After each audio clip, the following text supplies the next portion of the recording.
28 फरवरी 2026 की सुबह इस्लामी इनकलाबी guard core के सीनियर कमांडर्स को तेहरान में एक ही कंपाउंड के अंदर कत्ल कर दिया गया। ईरान के सुप्रीम लीडर, उसके आला जनरल्स, मशरिक वुस्ता की 30 साला प्रॉक्सी जंग के मेमार सब एक झटके में चले गए। उन्हें वाहिद विंडो ऑपरेशन में खत्म किया गया जो 60 मिनट से भी कम वक्त जारी रहा। एक आदमी उस इमारत में नहीं था। कुद्स फोर्स के कमांडर, ईरान की दूसरी सबसे ताकतवर फौजी शख्सियत, जनरल जिसको खुद कासिम सुलेमानी की जानशीनी मिली थी, वो पहला मिसाइल लगने से चंद मिनट कबल कंपाउंड से निकल गए थे। घंटे नहीं बल्कि मिनट। जिस तरह उसने बैरूत में हिजबुल्लाह के कमान के बंकर को इसराइली बमबारी से चंद मिनट कबल छोड़ा था, जिसमें हिजबुल्लाह के सरबराह हसन नसरुल्लाह मारे गए थे, बिल्कुल इसी तरह जैसे वो 2025 में दूसरे स्ट्राइक जोन से चले गए थे, जिसके बारे में इब्तदाई तौर पर ईरानी हुक्काम का ख्याल था कि उसे मार दिया गया है। 3 बार 3 इसराइली हमले, 3 मौजाना फरार, हर बार एक ही आदमी। ईरान की सबसे खुफिया मिलिट्री फोर्स का कमांडर हर उस हमले से कैसे बच जाता है जो उसके आसपास के हर फर्द को मार डालता है। और अब ईरान ने मुबैना तौर पर अपने ही इसी जनरल को दुश्मन के उसी के इल्जाम में हिरासत में ले लिया है। एक ऐसा मोतमार वार जिसमें उसके सुप्रीम लीडर को कत्ल किया था। लेकिन इस आदमी को समझने के लिए आपको पहले उस सिपाही को समझना होगा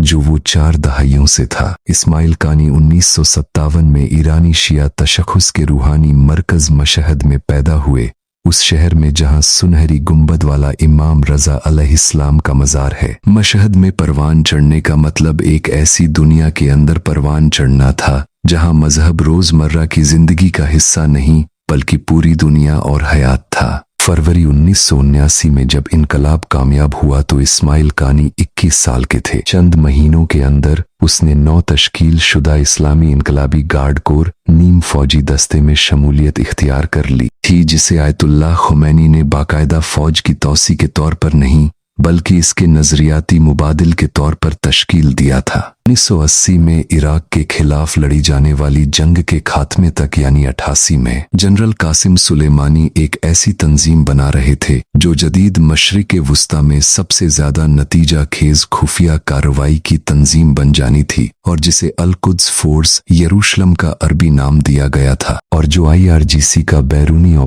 डिवीजन बन चुका था। अमली तौर पर ये ईरान के पूरे प्रॉक्सी नेटवर्क के पीछे इंजन था। लेबनान में हिजबुल्लाह, इराक भर में शिया मिलिशिया, यमन में हूती, गजा में फिलिस्तीनी इस्लामी जिहाद, शाम में असद की हुकूमत और अफगानिस्तान में शिया ओरिजिन की सबसे वफादार तंजीमें। असलहे की हर खेप, हर मालियाती मुंतकली नेटवर्क में हर तरबियती प्रोग्राम इसी कुद्स फोर्स के जरिए चलता था। 3 दहाइयों तक ये ऑपरेशन जाती तौर पर कासिम सुलेमानी के जरिए चलते रहे। सुलेमानी महज एक जनरल नहीं थे, वो एक स्ट्रेटेजिस्ट और प्रॉक्सीज के मेमार थे जो मिलिशियाज के कमांडरों, इंटेलिजेंस डायरेक्टरों और सरबराह ममलकत के साथ मसावी शराइत पर बातचीत कर सकता था। अमेरिकी और इसराइली तजियाकारों ने बरसों तक इसका जायजा लिया और इसी नतीजे पर पहुंचे कि ईरानी निज़ाम का वाहिद सबसे खतरनाक फर्द कासिम सुलेमानी है, ओहदे की वजह से नहीं बल्कि उस नेटवर्क की वजह से जो वो खड़ा कर चुका था। इस्माइल कानी उसी सुलेमानी के नायब और राजदार थे। सुलेमानी शामी महाजों पर तस्वीर खिंचवाने से लेकर आला सतही इजलास में मौजूद ईरानी ताकत का अवामी चेहरा था, जबकि इस्माइल कानी का बुनियादी डोमेन अफगानिस्तान थिएटर से लेकर मगरिबी इंटेलिजेंस और मशरिक वुस्ता की पोशीदा गेम्स को चलाना था, जहां उन्होंने 15 साल गुजारे थे। उसने बगैर नुमाइश के काम किया, कोई इंटरव्यू नहीं दिया और तकरीबन किसी तस्वीर में नजर नहीं आए। वो नज्म ओ जब्त पर सख्ती से कारबंद रहने वाले जनरल समझे जाते थे। जनवरी 2020 को एक अमेरिकी ड्रोन हमले ने सब कुछ बदल दिया। बगदाद बैनुल अक़वामी हवाई अड्डे के करीब एक रीपर ने टर्मिनल से रवाना होने वाले काफिले पर हेलफायर मिसाइल फायर किया, जिससे 10 अफराद मारे गए। बुनियादी हदफ कासिम सुलेमानी थे। सुलेमानी सिर्फ अहम नहीं थे बल्कि नाकाबिले बदल किरदार थे। ईरान मुकम्मल सदमे की हालत में था। सुलेमानी की मौत के चंद घंटों के अंदर सुप्रीम लीडर खामेनी ने इस्माइल कानी को अल कुद्स फोर्स का नया कमांडर नामजद कर लिया।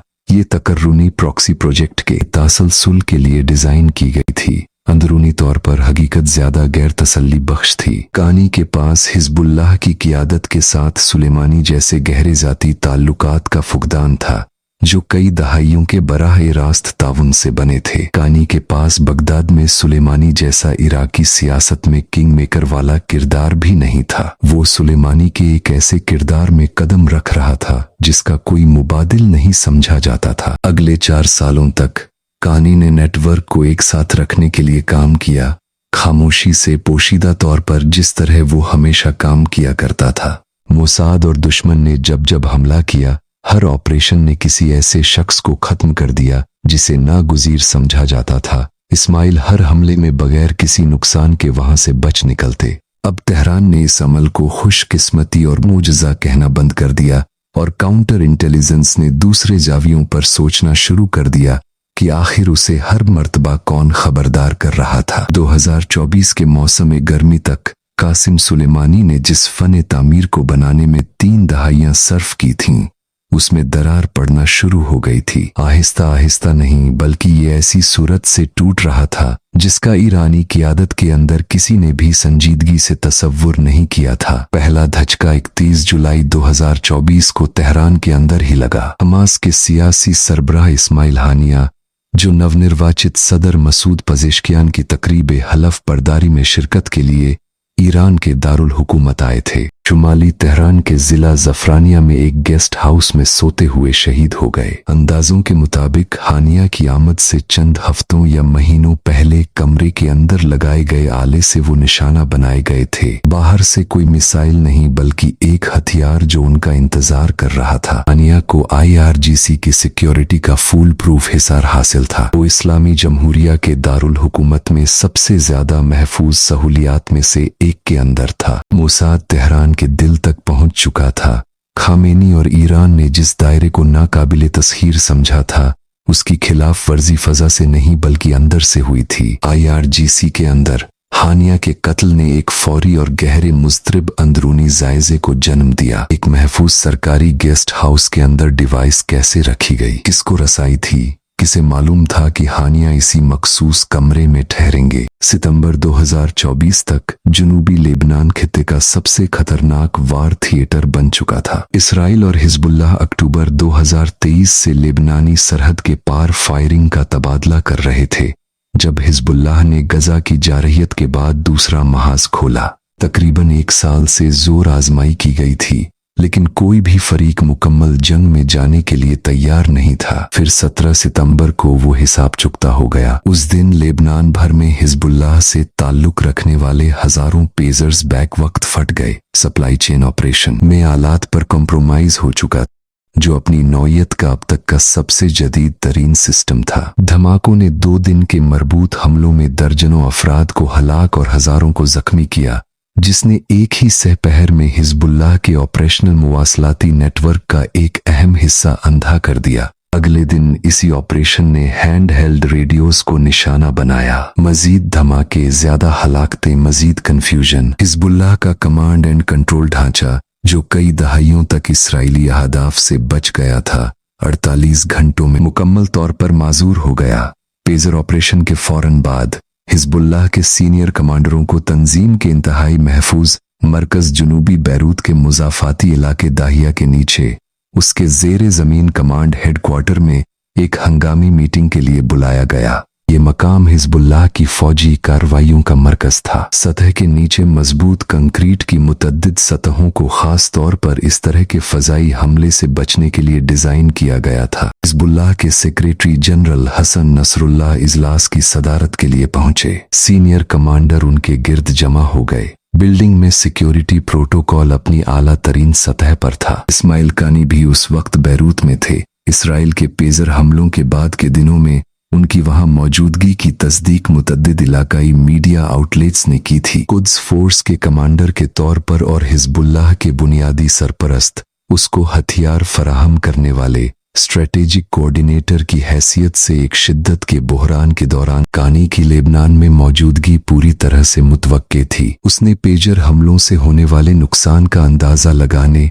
जिंदा बच जाने वाले कमांडरों के साथ राब्ता कायम करने और सुप्रीम लीडर की हिदायत बराह ए रास्त पहुंचाने के लिए वहां का सफर किया था। वो हमला की जद में आने वाली सहूलत के आसपास या करीब था, हर हिसाब से इतना करीब कि जेर जमीन कमांड मीटिंग में उसकी मौजूदगी पूरी तरह काबिले फहम थी, लेकिन वो इमारत में दाखिल नहीं हुआ। 27 सितंबर 2024 की शाम के अवाइल में इसराइली फजाइया के जेट तैयारों ने लेबनान के तनाज़े की तारीख में सबसे ज्यादा तवज्जो मरकूज की जाने वाली फजाई बमबारी में दाहिया में हिजबुल्लाह के हेडक्वार्टर पर भारी गोला बारूद दागा। इमारत सिर्फ मुनहदिम नहीं हुई बल्कि इसे मिटा दिया गया। कासिम सुलेमानी ने जो एम्पायर बरसों बनाई थी वो सिर्फ एक हफ्ते में मुनहदिम हो गई। अक्टूबर 2024 तक मुजामत और प्रॉक्सी के सारे मेवर और मराकिज महज कमजोर नहीं हो रहे थे बल्कि ये गिर रहे थे। इन प्रॉक्सीज के गिरने की रफ्तार ऐसी थी जिसकी इस्लामी जमहूरिया की 45 साला तारीख में कोई नजीर नहीं मिलती। अक्टूबर 2024 को हमास कमांडर यहया सिनवार गजा की पट्टी में मारे गए। ये वो शख्स था जिसने 7 अक्टूबर 2023 के हमलों की जाती तौर पर मंसूबाबंदी और इजाजत दी थी और इसराइल को लर्जा दिया था।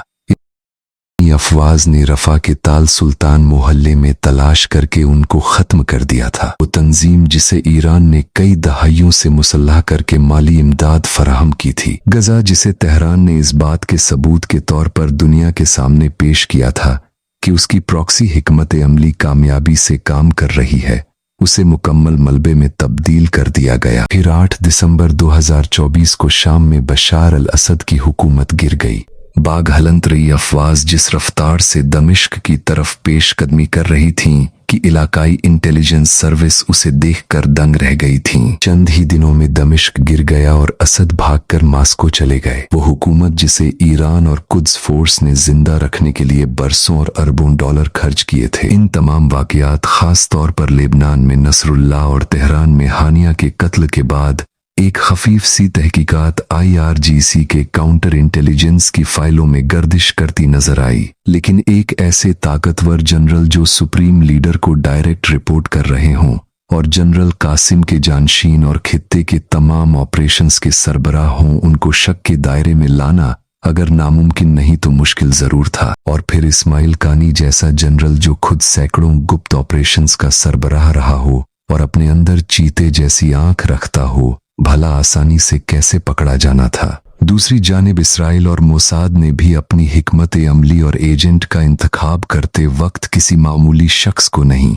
बल्कि जनरल सुलेमानी के जानशीन और इस्लामी फौज के अहम तरीन कमांडर को चुन रखा था, जो कि 2-3 झटकों में लंका ढा सकता था। 28 फरवरी को सुप्रीम लीडर खामेनी के कंपाउंड पर होने वाला हमला ईरान और रजीम को हिलाकर रख देने वाला अमल था। हमले से सिर्फ 10 मिनट पहले निकल जाना और फिर सारी सीनियर क़ियादत का एक जगह मारा जाना और इस्माइल का तीसरी मर्तबा बच जाना अब कोई मोज़ा या फरार नहीं बल्कि एक बहुत बड़ा सवाल था कि आखिर हर बार कानी ही खुशकिस्मत क्यों है। IRGC का सीनियर जनरल और अल कुद्स ब्रिगेड का सरबराह इस्माइल कानी अब काउंटर इंटेलिजेंस के पास है, एक ऐसी फौज के पास जिस पर बरसों वो हुक्म चलाता रहा है। IRGC जासूसी के शुबे में पहले ही अपने आला अमलदार अकबर को फांसी की सजा दे चुकी है। जाहिर है वो एक ऐसी फौज है जो कोई डील नहीं करती और न डबल एजेंट बनने की सहूलत देती है। जनरल इस्माइल कानी की गुमशुदगी और तहवील में होने का इम्कान इस बात से भी वाज़ेह होता है